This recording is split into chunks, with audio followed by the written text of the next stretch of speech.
What up, guys? It's Kyle coming at you here again. Been a while since I did a full-length video. A few shorts here and there, but haven't done a video in a while. I want to make sure that you guys are doing good. You know, one of the videos I talked about was your hobbies.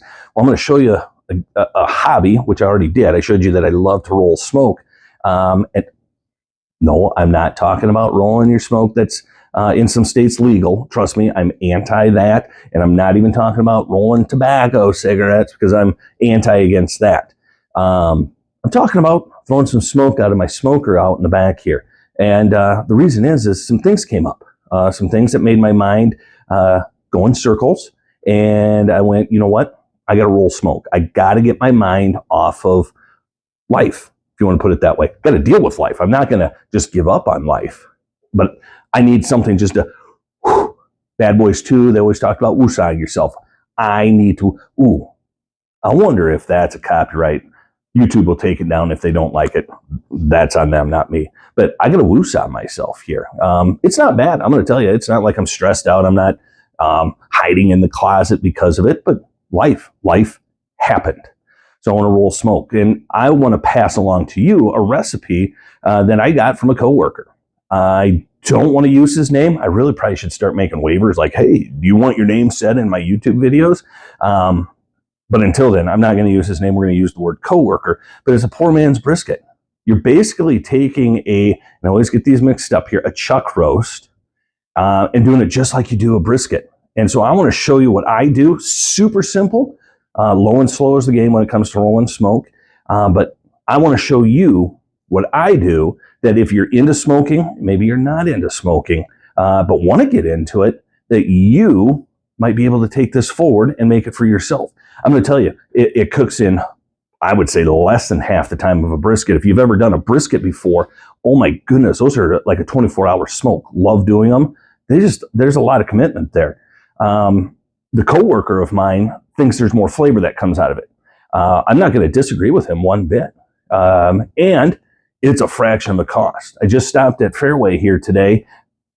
I don't know if that's a copyright. Oh my goodness, there's so many rules that I have to go by. Again, YouTube will take me down if I can't do it. But anyway, I saw what the briskets were. They were even on sale, but you're pushing $80, $90 for an entire brisket, which is a lot of meat. I vacuum seal, but it's a lot of meat. And some people won't eat that much meat. Where here was just shy of 3 pounds. It was $15 for the 3 pounds because it's on sale. I'm telling you, I'm 100% Dutch. My wife knows how to do savings. You put that together, you buy yourself a 3 pounds worth of a chuck roast. And yeah, so let's get into the process. Let me take you down below, which is like right down there, on how you make this into a poor man's brisket. All right, guys, this is really all that it is. When you look at it, here's my chuck roast, just shy of 3 pounds. I said $15. That was actually $17. My bad. $17 for 3 pounds of meat. It was on sale. That's what I look for. Anytime I roll smoke, I try my hardest not to pay full price. And you can go from there, and you can just have fun with it. But anyway, my homemade seasoning. And the reason I made the seasoning was because I was too lazy to run to the store. I am a huge fan of Meat Church products. I would love to be sponsored by them, maybe someday, but love their products. But here last week or 2 weeks ago, I was bored, wanted to roll some smoke again, or actually we were just grilling that day and had no seasoning. So I found a copycat recipe. It's all right. It's not the same. Meat Church is where it's at. Absolutely love it. Then I got my meat probe. I'll stick this, get your minds out of the gutters, guys, when I say I'm going to probe this meat. Okay, I'm going to put this in. I'm going to let this cook to 160 degrees internal temp. At that time, I'm going to pull it out. I'm going to wrap it, and I'll put it back into 200. When it hits 200 degrees, that meat is ready to shred and pull apart. So here's all I do.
I will let this sit for 10-15 minutes so the meat starts incorporating with the seasoning.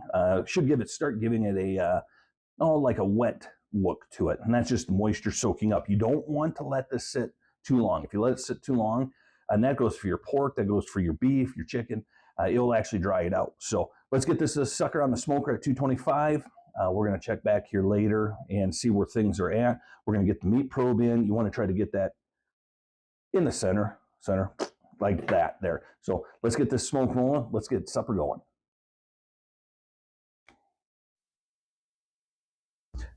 All right, guys, it's been about 15-20 minutes. We're going to get this sucker onto the Bradley smoker here and let her get bucking. But I do got to show you guys this. Even though there's snow, the sun is shining. It is awesome. Wind's hardly at all out. You just barely see the smoke rolling out of there. But let's get this bad boy on. It's going to take probably 6-7 hours. I never really base it off of time. I'm going to tell you guys a trick that we can do if this thing gets done well before supper time. It's called resting, but we'll talk about that later. You can see that it's at 225. Let's get this bad boy in. Let's get her smoking, or as some of us like to call it, let's get it bucking. All right, we'll check on her later. To speed up the process, what I'll do is at 150 degrees, I'll put it into a tin pan, some juice, tin foil, and back into the smoker until it reaches 200.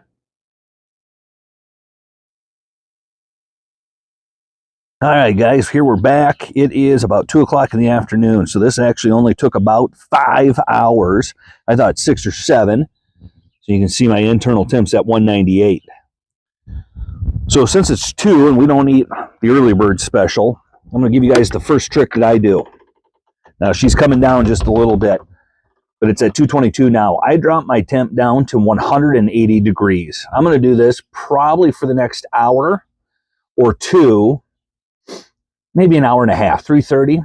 I'm going to do what's called the resting phase. So what you do with the resting phase is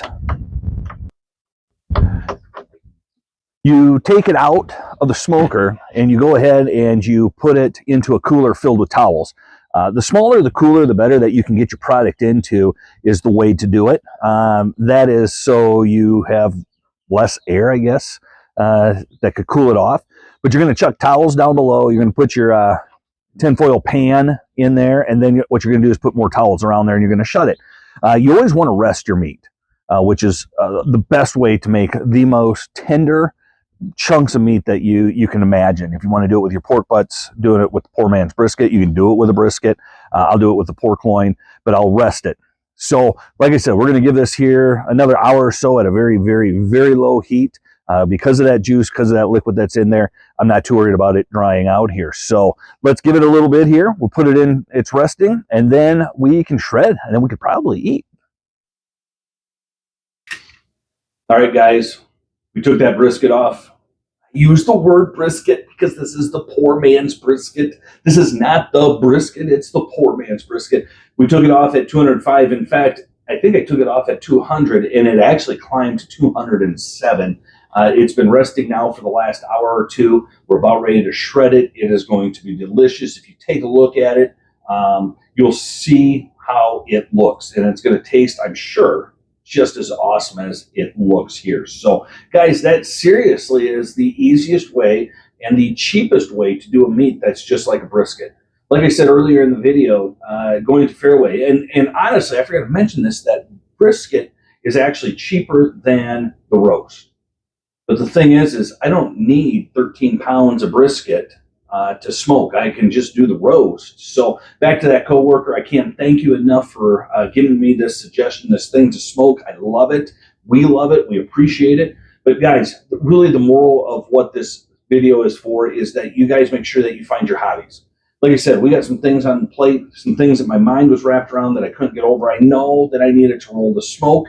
Like I said, not the illegal smoke. Okay? Not even the stuff in Iowa that's legal that you have to be 21 or older to do, because I disagree with that as well. So, no, seriously, find those hobbies. You got to have something so you don't just sit at home oh, woe is me, that type of stuff. And I get it. Sometimes it's hard. Sometimes it's hard to bust through that to do that. But you got to find those hobbies, guys. So you guys take care. Find those hobbies. Roll your own smoke in a sense of, finding those hobbies. So, guys, take care. Have a great week. There will be more videos. If you like this, if you think this was beneficial, make sure to subscribe. If you thought it was beneficial and could help maybe somebody else, make sure to share it, like it, do all that stuff. So, guys, take care. When we will see you guys on the next video. See ya.